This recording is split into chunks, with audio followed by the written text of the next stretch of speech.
Assalamualaikum warahmatullahi wabarakatuh. Selamat pagi untuk anak-anakku semuanya. Selamat kalian sudah diterima di SMP 32 dan yang saat ini kalian melakukan kegiatan LOS. Anak-anakku, perkenalkan, saya Bu Endah Diah, wakil dari SMP 32 Surabaya yang akan menyampaikan program kerja sekolah dan pengenalan kurikulum di SMP 32 Surabaya. Anak-anakku, kegiatan di SMP 32 kita dengan adanya kalender pendidikan yang terbagi dalam 2 semester. Coba kalian perhatikan di sini. Nah, ini kalender pendidikan semester ganjil dan genap. Sementara yang ditayangkan oleh ibu ini yaitu semester ganjil. Jadi mulai Juli kalian lihat di situ tertera tanggal maupun pelaksanaan kegiatannya sudah tercover semuanya. Satu contoh Juli di sini kalian hari ini 13 sampai 17 nanti kalian ada kegiatan LOS maupun PLS daring. Kemudian anak-anakku, kalian untuk kakak-kakak kelas kalian mulai masuk kegiatan di awal semester. Kemudian KBM di SMP 32 semuanya dilakukan dengan daring. Ini yang perlu kalian ketahui di masa pandemi COVID-19 saat ini. Kemudian di situ tertera anak-anakku untuk Idul Adha tanggal 31 Juli. Selanjutnya Agustus, demikian juga ada kegiatan pembelajaran, di situ ada tertera anak-anak. Kemudian ada pekan evaluasi 1. Nah, ini perlu kalian ketahui. Pekan evaluasi 1 tanggal 24 sampai 29. Jadi anak-anak perlu tahu bahwa ada bedanya untuk di SMP maupun saat kalian dulu di SD. Demikian juga untuk September anak-anak, bisa kalian lihat di situ di kalendernya 1 sampai 30 kegiatan KBM kalian. Nah, itu ada kegiatan kelas 9 maupun pekan evaluasi 2 itu untuk kalian juga. Nah, selanjutnya untuk Oktober di situ ada kegiatan PTS tanggal 12-17. Nah, ini kalian mempersiapkan diri untuk belajar. Kemudian ada kegiatan sisipan tanggal 31 di situ, 31 Oktober. Nah, yang perlu kalian ketahui bahwa kegiatan kalender yang kami berikan ini estimasi anak-anak. Jadi bisa jadi nanti ada perubahan yang mana perubahan itu pastinya akan diberitahukan terlebih dahulu, mungkin seperti itu. Nah, kalau misalnya tidak ada perubahan, ya kita bersyukur, berarti sesuai dengan apa yang saat ini kita programkan. Nah, kemudian kita lanjut di situ anak-anak. Tanggal 29 ada Maulid Nabi, ya.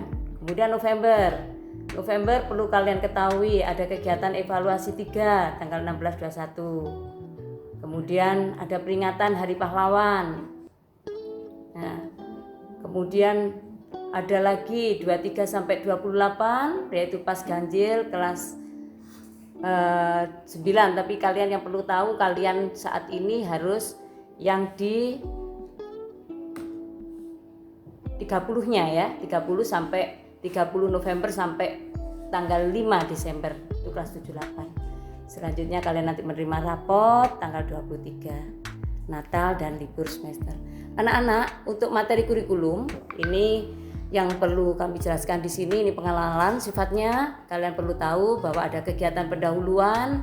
Artinya apa pendahuluan ini? Kalian dikondisikan untuk suasana menyenangkan. Kemudian kompetensinya yang dipelajari perlu dikembangkan. Kemudian menyampaikan kompetensi yang dicapai dalam sehari-hari, kehidupan sehari-hari dan manfaatnya. Kemudian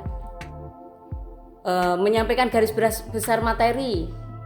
Yang selanjutnya lingkup dan teknik penilaian yang digunakan. Kemudian yang B, kegiatan inti, merupakan proses pembelajaran secara interaktif, inspiratif, menyenangkan, menantang, siswa berpartisipasi aktif, mandiri sesuai bakat minat, kemudian perkembangan fisik, serta psikologi peserta didik dengan pendekatan saintifik. Peserta didik dari mengenal K1, K2, yaitu mulai mensyukuri karunia Tuhan, jujur, teliti, kerjasama, toleransi, disiplin, taat aturan, menghargai pendapat orang lain. Untuk selanjutnya anak-anak yaitu kegiatan penutup, di mana untuk kegiatan penutup ini ada terbagi dua, yaitu kegiatan guru beserta peserta didik, yaitu kalian sendiri. Apa saja, yaitu kalian diajak membuat rangkuman, diajak refleksi, kemudian ada umpan balik mungkin yang sifatnya tanya jawab gitu ya anak-anak. Insya Allah kalian bisa, kalian cerdas, kalian anak-anak yang baik.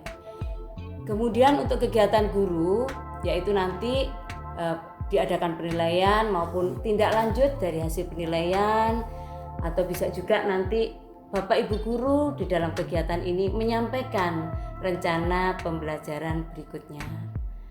Nah, anak-anak, mudah-mudahan kalian sekilas paham tentang kurikulum 13 yang kami tayangkan tadi. Nah, selanjutnya anak-anakku, mata pelajaran di SMP 32 Surabaya. Ini mungkin berbeda saat kalian di SD gitu ya. Bedanya kenapa? Saat SD untuk mata pelajaran itu akan disampaikan Bapak Ibu guru kalian. Kalau di SD itu satu guru satu kelas, jadi satu kelas satu guru kan gitu ya. Tapi di SMP itu beda anak-anakku. Di sini terbagi ada kelompok A, ada 7 mapel. Coba perhatikan di situ. Mulai agama, PKN, bahasa Indonesia, matematika, IPA, IPS, bahasa Inggris itu kelompok A.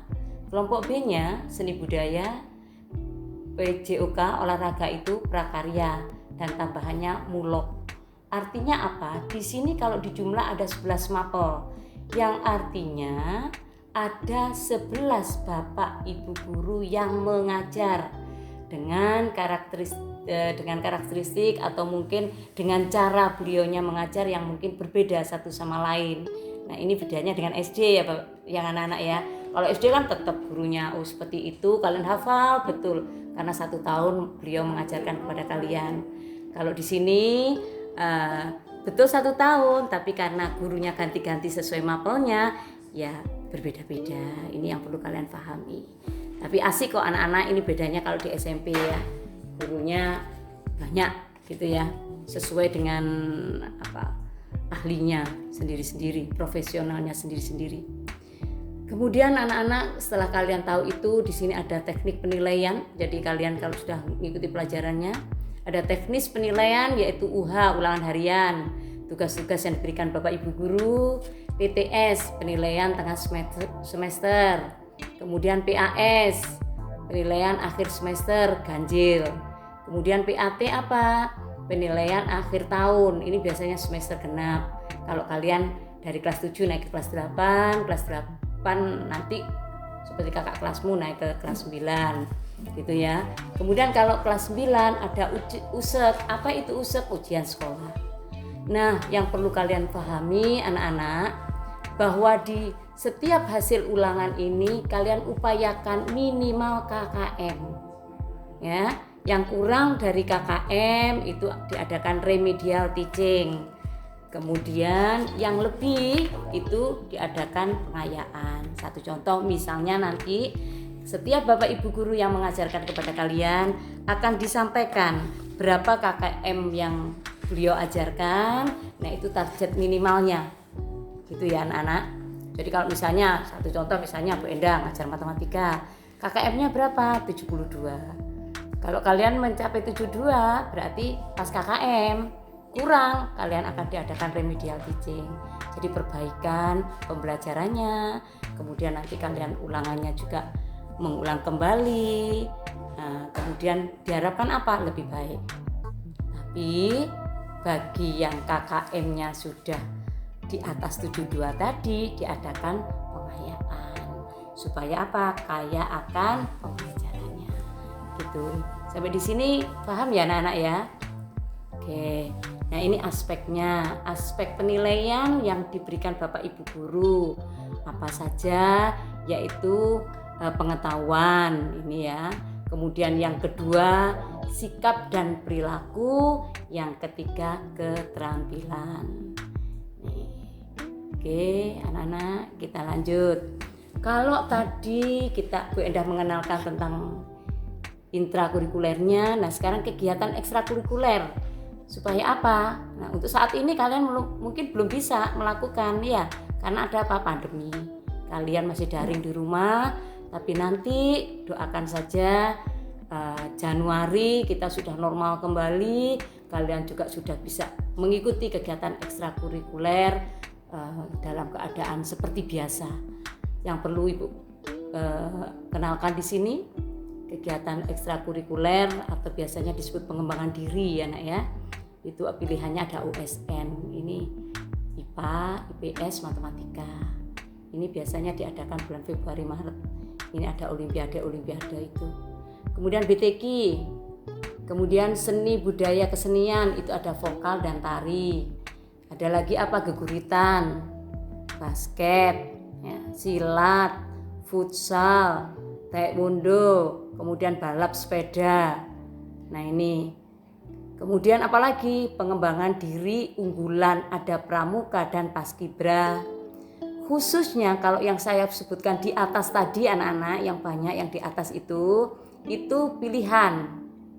Sementara untuk yang unggulan anak-anak, nah untuk unggulan di situ pramuka ini wajib baik kelas 7 maupun kelas 8. Nah, sementara untuk yang paskibra, nah ini pilihan anak-anak. Jadi kalian yang tahan banting ibaratnya ya, tahan banting, punya disiplin tinggi, kemudian mentalnya kuat, fisiknya kuat, ini biasanya di paskibra. Alhamdulillah kita unggulan, seringkali kita dapat juara anak-anak di SMP 32. Ini kita bersyukur ya.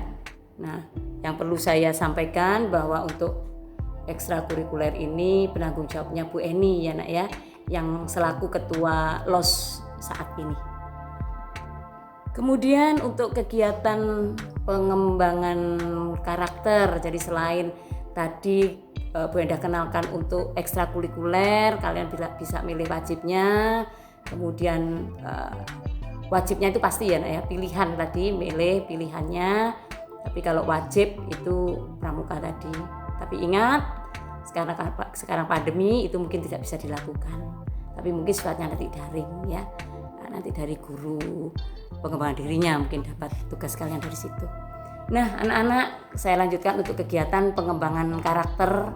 Ini tuntutan untuk peserta didik bahwa kalian semua harus menjadi anak-anak yang berkarakter, berjiwa peduli. Gitu ya anak-anak. Jadi kalau di sini pengembangan karakter di SMP 32 untuk peserta didik yang beragama Islam, ini diwajibkan kalian khatam Al-Quran, sholat, dan perawatan jenazah. Ini untuk yang agama Islam. Kalau dulu anak-anak ada manasik haji, itu tahun yang lalu. Nah, kemudian saya lanjut kemudian untuk yang Kristen bagaimana atau yang non-Muslim, itu kalian diwajibkan pemahaman dan pengamalan tentang kitab agama kalian yang kalian anut, dan kalian nanti itu biasanya dibawa ke gereja mungkin seperti itu. Nanti dengan gurunya, kemudian ada mungkin pendetanya di sana dan seterusnya. Nah, anak-anakku, itu semua yang Ibu sampaikan, baik sekilas tentang program kerja sekolah maupun sekilas tentang kurikulum itu di SMP 32. Tapi sekali lagi anak-anakku, mudah-mudahan kalian paham tentang ini semuanya yang Ibu jelaskan. Tapi sekali lagi anak-anak ingat, ingat Yang perlu diingat yaitu selalu menerapkan protokol kesehatan, sering mencuci tangan menggunakan sabun, memakai masker, dan menjaga jarak. Demikian anak-anakku, berbaik-baiklah di rumah dengan orang tuamu, peduli untuk lingkungan kalian sekitar. Salam sehat dari saya dan salam sukses selalu. Terima kasih. Kak enak ya suara.